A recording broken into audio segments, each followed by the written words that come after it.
Salut à toi, moi c'est Luce depuis le Japon, bienvenue dans cette nouvelle capsule de Commandant R. Aujourd'hui, on continue de parler de tableau de contingence, mais on ira avec 3 dimensions. Alors si tu es prêt, attrape ton clavier et rentrons dans le studio. Pour travailler comme dans la capsule précédente, on va utiliser la librairie AISLR et dans la librairie AISLR, on va utiliser la base de données Credit. Voilà, donc on peut regarder à quoi elle ressemble.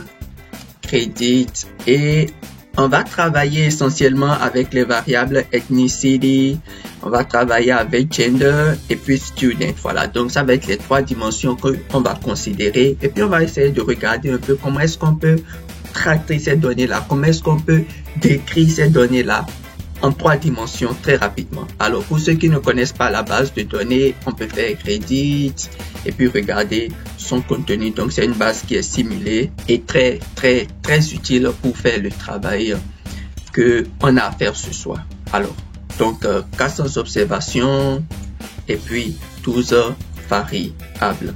Pour aller vite, je vais attacher Credit. Comme d'habitude, j'attache Credit et puis je vais définir l'option aussi. Je vais faire digit à 4. Pour commencer, donc, je crée une table de contingence que j'appelle tableau. Et on va utiliser la commande stabs. Quand on utilise stabs, on utilise une formule. Donc, je vais faire student. Je vais faire student plus et ethnicity. Donc, ça fait la 2e dimension plus gender, on ira en 3e dimension et je précise forcément la base que je suis en train d'utiliser, c'est Credit. Et quand je fais ça, on peut regarder le contenu de tableau. Donc on voit ici que la 3e dimension s'offre à nous très proprement. On a ethnicité, student, d'abord la 1re dimension et ethnicité qui est dans la 2e dimension, et on voit que tous ces tableaux-là sont définis par gender, donc par mâle et par femelle. Donc on a 2 différents tableaux, c'est comme ça qu'elle nous présente les 3 dimensions en fait. Donc 2 différents tableaux selon les dimensions. Il y a plein d'autres meilleures choses que je vais te montrer par la suite. Mais déjà, il faut remarquer que ce même tableau peut être exécuté avec table, notre formule de base, la formule simple qu'on avait déjà utilisée. Donc si je fais même table student, je fais ethnicity, dans ce cas on va pas écrire une formule, et je fais gender, et là si par exemple, si éventuellement il y a des observations manquantes, les non available là, s'il y en a dans notre base de données et que on veut aussi les compter, il suffit de faire use NA et tu fais if any, tu l'écris comme ça et tu exécutes, et ça va se faire tout proprement. Et tu vois, le rendu qu'on obtient, c'est la même chose que le rendu qu'on avait obtenu lorsqu'on a utilisé stab, et c'est les éléments qui sont donc définis comme ça en 3 dimensions, donc chaque dimension et puis les 2 premières observations. Donc forcément, ce qu'il faut garder à l'esprit, c'est que student, le 1er, le 2e et le 3e. Donc la 1re dimension, la 2e dimension et la 3e dimension. C'est de cette façon-là que R garde l'information et l'analyse proprement. Est-ce que ça peut aller? Et on peut définir les marges très simplement en utilisant margin tabs. Et là, je fais margin tab tableau. Et quand j'exécute, voilà. Donc ça me donne dans ce cas le total des observations, parce que je n'ai rien précisé après margin tab. Si je voulais avoir le total de la 1re dimension, donc de student, ici je fais margin tab tableau, et dans ce cas je fais 1, et là chez student, tu vois, donc ça fait 300 et 360 pour ceux qui ne sont pas des étudiants et 40 pour ceux qui sont des étudiants, et je fais pareil, je fais margin et table et tableau 2 quand je veux regarder dans la 2e dimension, et je fais pareil, tableau et 3 quand je veux regarder dans la 3e dimension. Donc ça fait ethnicity et ça fait gender. Ici on voit par exemple que dans toute la base de données, on a 193 hommes et 207 femmes de façon très générale, sans distinction parmi les ethnicités. Maintenant, on pourrait aussi faire, c'est pas un regroupement, un peu comme un tableau de contingence des différents espaces. Donc, on fait tableau et là, on précise les variables, les dimensions qui nous étaient. Je peux faire par exemple 1, 3 et puis je fais comme ça. Donc, on a un peu comme un petit tableau de contingence là. Et puis on voit par exemple que de ceux qui ne sont pas des étudiants et qui sont des hommes, on en a 177, pour les femmes on en a 183 et ainsi de suite. Donc on peut utiliser cette façon-là pour calibrer l'information et pouvoir extraire le maximum de précision que l'on souhaite. Tu peux me dire, mais Lulus, est-ce qu'on ne peut pas faire mieux? Bien sûr qu'on peut faire mieux. F nous offre une option qui est très utile, l'option F-Table, ça fait flat. F c'est pour flat table, donc il synthétise toute l'information qui nous renvoie en une seule au lieu de le faire séparément. Donc si je fais par exemple F-Table, tableau, et j'exécute, regarde ce qu'on obtient là. On obtient un seul tableau au lieu d'en obtenir deux comme on avait avec tableau bien S-table. F-table nous envoie l'information sur une seule, enfin de façon très regroupée quoi.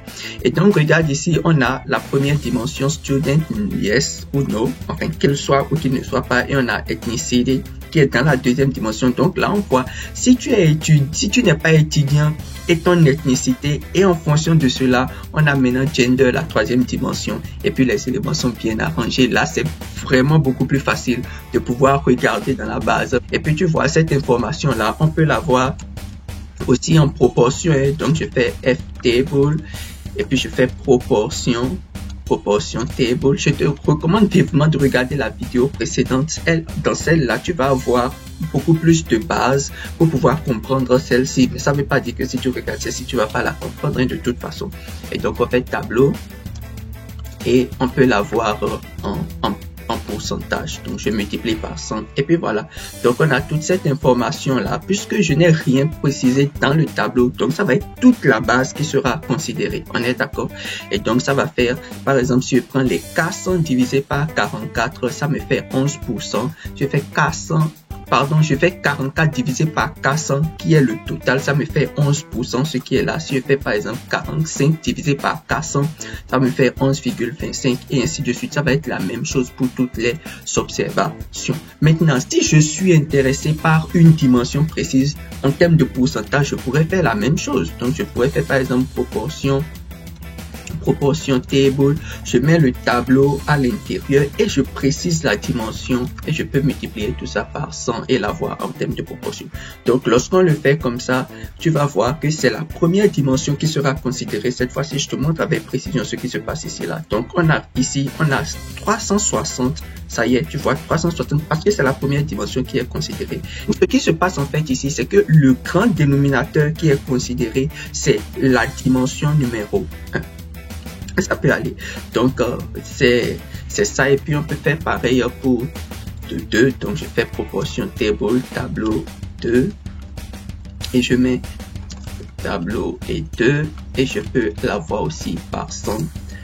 Et voilà, donc j'ai la même chose. Cette fois-ci, c'est l'ethnicité qui est considérée, donc la deuxième dimension. Donc, je fais pour les Africains américains, je fais 99.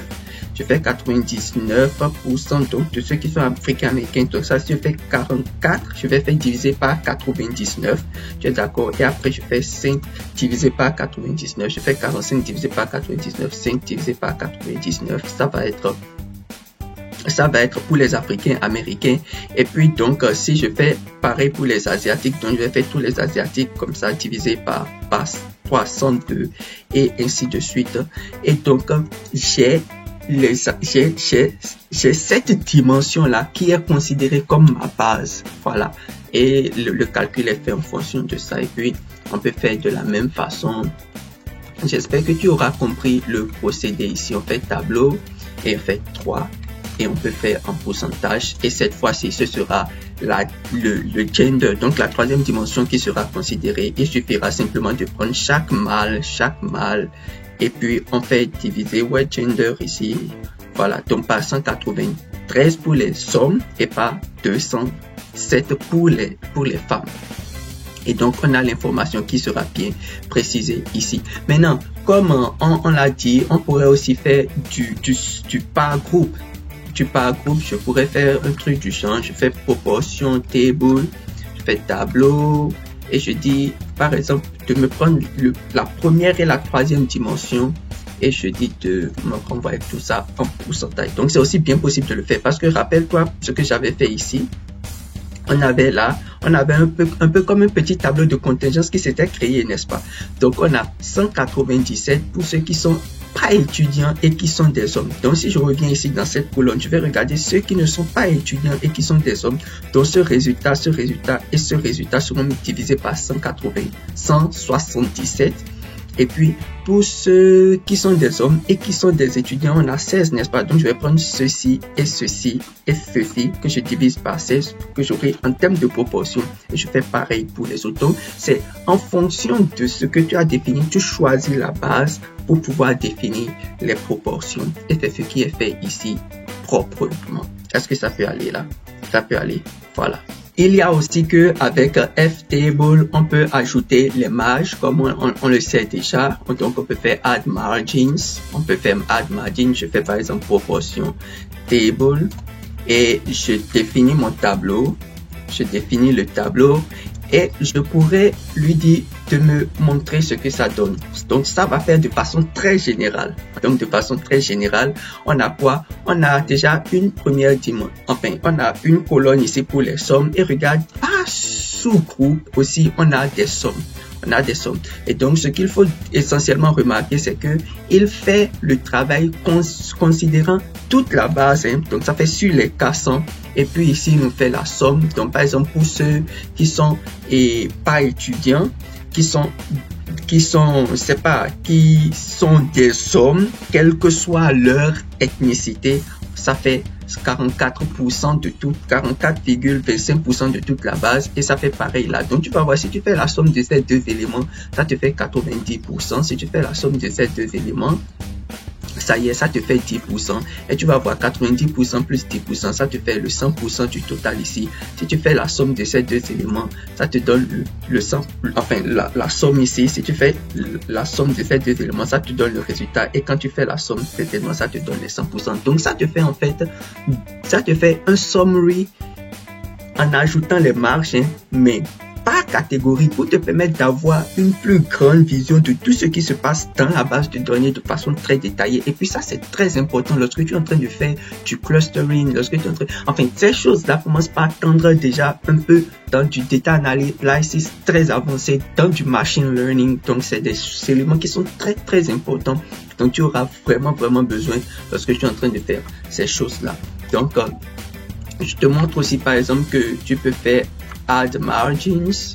Si tu penses que tout ça est très lourd et que tu veux détailler encore un tout petit peu, tu peux faire Add Margins tableau par exemple. C'est possible de faire par exemple, tu fais première dimension, je prends première dimension, deuxième dimension et là, la somme sera faite sur la troisième dimension. Je le mets en pourcentage ici pour que ça puisse bien se passer. Et voilà, donc c'est ce qu'on fait. La première dimension, la deuxième dimension et la somme est faite sur la troisième dimension. Donc on voit par exemple que de tous ceux qui sont pas des étudiants et qui sont des Africains américains, par exemple, on a 49,44 qui sont des hommes. On a 50,56 qui sont des femmes et ce total fait 100%. Et de la même façon pour ceux qui sont des Asiatiques, de la même façon pour ceux qui sont des Caucasians et de la même façon. Donc, ça prend par groupe et ça nous fait un total par groupe. Et c'est de cette même façon qu'on pourrait aussi regarder dans une autre dimension. On fait Add Margins et puis je fais proportion Table, je fais tableau. Et dans ce cas, je peux dire par exemple de me considérer la première et la troisième dimension, la première et la troisième dimension. Et là, je vais lui dire de me faire sur la deuxième dimension, donc sur les lignes. On est d'accord? Et là, ça va faire x100. Et quand j'exécute, donc voilà ce que ça va me donner. Et on voit bien ici que ça fait le calcul et ça nous met le pourcentage suivant la deuxième dimension. Ça nous met le pourcentage et ça nous met le pourcentage et ça nous met le pourcentage suivant la deuxième dimension. Et donc les calculs sont faits en fonction de cela. Et lorsque je finis mon analyse, je n'oublie pas de détacher ma base avec des tâches. Je fais crédit et voilà. Et c'est tout pour aujourd'hui. Merci de m'avoir suivi.